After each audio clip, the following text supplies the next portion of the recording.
Ja siit mõned olulised punktid, aga ma tuletaks teile meelde. Asula reovee puhastamise direktiivi kohaselt tuleb siis rajada nõuetekohane ühiskanalisatsioon ja tagada nõuetekohane reovee puhastamine üle 2000 inimekvivalendiga asulates. Reovee kogumisaladel. Väiksematel aladel tuleb tagada olemasoleva reoveesüsteemi toimimine. Küllaltki huvitav lähenemine.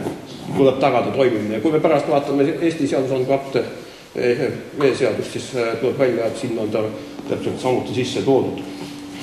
Ja siis vastavalt Euroopa Liidu ühinemislepingule anti Eestile asula reovee puhastamise direktiivi rakendamiseks pikemad tähtajad, kui on sätestatud direktiivis. Eesti üleminekuaegadeks on üle 10 000 inimekvivalendiga reovee kogumisalade korral kuni 31.12.2009. See ongi juba meil möödas, nii et seal peaks meil kõik olema juba korras, kuigi peab näitima, et ega ta päris nii viseerida.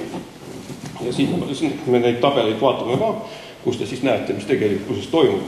Ning 2000–10 000 reovee kogumisalade korral kuni 31.12.2010. See on siis selle aasta lõpp. Nii et tänav aasta on Eestis reovee puhastamise alal teha küllaltki palju ja see peaks olema üpris operatiivne, see tegutsemine. Kahjuks peab jälle nentima seda, et praegu, nagu te kõik teate, põhiline finants liigub mööda ühtekuuluvusfondi ja sealt siis nii kanalisatsioonisüsteemide kui reoveepuhastite ehitus. Osad projektid on ainult kahjuks ei ole liikunud nii kiiresti kui vaja, nii et nähtavasti tekib see situatsioon, et 2010. aasta lõpuks me nende puhastusseadmetega kõigiga ühele poole ei jõua. Nii. Ja vastavalt artiklile 7 tuleb alla 2000 inimekvivalenti reovee kogumisalade reovesi sobivalt arvestades suubla kvaliteeti puhastada. Kui siiani praktiliselt veeseaduses seda poolt ei olnud niiviisi kajastatud, siis uues redaktsioonis veeseadus, mis aasta alguses vastu võeti, on see juba sisse toodud. Lisaks liikmesriigid peavad vastavalt asula reovee puhastamise direktiivile määrama tundlikud ja vähem tundlikud suublad. Ja kogu Eesti territoorium on asula reovee puhastamise direktiivi mõistes määratud reostustundlikuks. Ja see on ka veeseadusest nüüd sees. Mida see tähendab? Ma tahtsin just seda punkti välja tuua teile, sest sellega kaasnevad ka kindlad kohustused. Ja kui me vaatame edasi HELCOM-i poolt lahendatud probleemi käsitlust, siis näeme seal, et seal on juba toodud siis konkreetsed kohustused välja.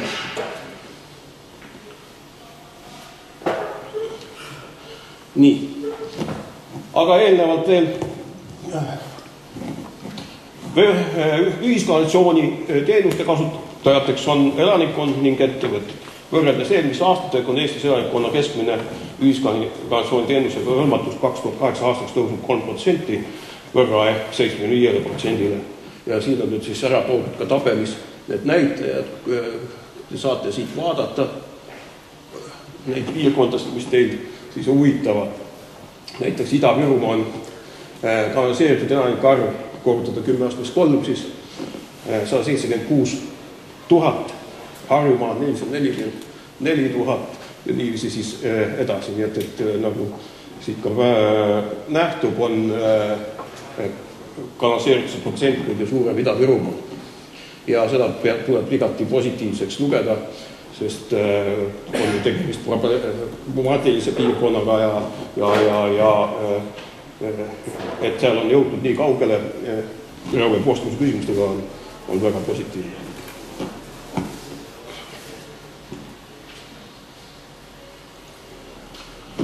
Nii, veeheide aastate 1999 ja 2003 kuni 2006. Aga siit on täitsa huvitav vaadata neid tendentse, mis siis siin vahepeal on juhtunud. Ja kui te vaatate siis veeheide kokku miljonit kantmetrit aastas, siis 99 on 144 ja kui te vaatate seda tendentsi, siis vahepeal on nagu väike tõus toimub, kuid siit hakkavad jälle ühesõnaga alla langema need numbrid, mis on Eestile täitsa iseloomulik. Kas te oskate öelda ka miks?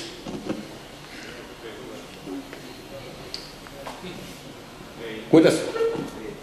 Jaa, üks asi on vee hind ja teine asi on see, et kahjuks meil ikkagi tööstus läheb praegu taandarengut ja jääb kogu aeg vähemaks teda ja sellega seoses ka siis vee tarbimist. Nii. No jahutusvesi on eraldi kategooria, sel ma ei hakkakski praegu siin peatuma. Näeme edasi.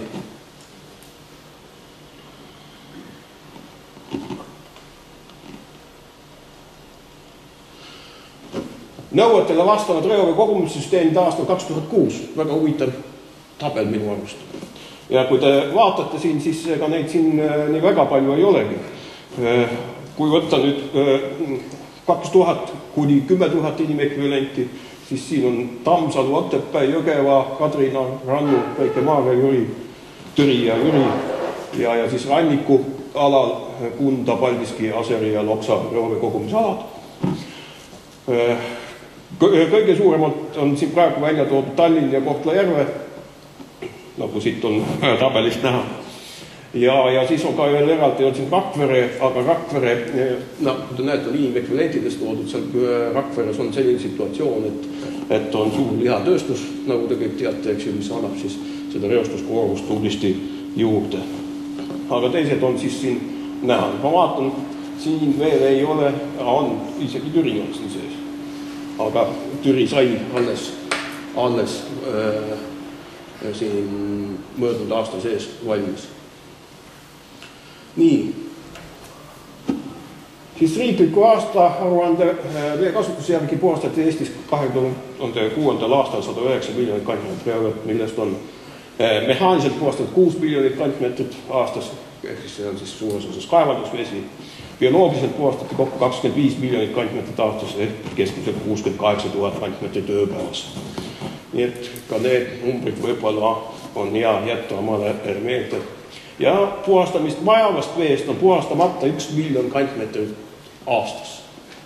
Nii et ka see näitaja, ma loodan, et selle aasta lõpuks on see tunduvalt vähenenud. Nii. Joonis 1 reostuskoormus, pH7, üldlämmastik ja üldfosfori järgi ja ka siin on siis näha tendents, mis siis Eestis toimub. pH vähenemine on siin maga nähtav ja ka teiste komponentide vähenemine. See ütleb üheselt seda, et meil on probleeme meie tootmisettevõtete arenguga. Ja siin on nüüd siis veel eraldi ära toodud üle 2000 inimekvivalenti asulate keskmised vooluhulgad ja reostuskoormust pH7 2006. aastal. Siin on ka ära nimetatud siis reovee puhaste tüüp.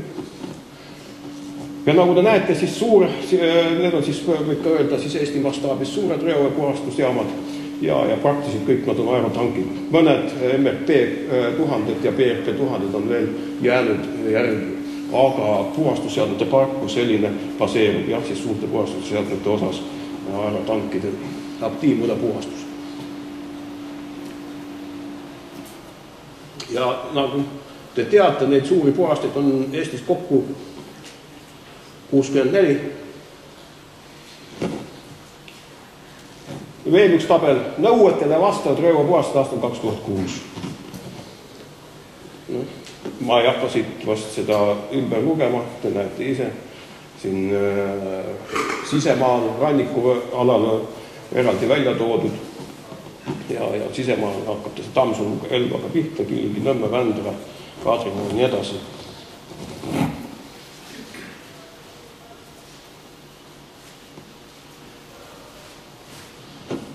Nõuetele vastavad reovee kogumisalad, kui me räägime reovee puhastatest ja kogumisaladest eraldi, siis reovee kogumisalad on mõeldud muidu kanalisatsioonisüsteemid, kus on nad korrektselt välja ehitatud ja vastab nõuetele. Siis direktiivi kohaselt peavad liikmesriigid tagama, et direktiivist loetletud kõikides tööstussektorites tegutseb vähemalt 4000 inimekvivalendiga tootmisettevõtete puhul biolagundatav reovesi, mis enne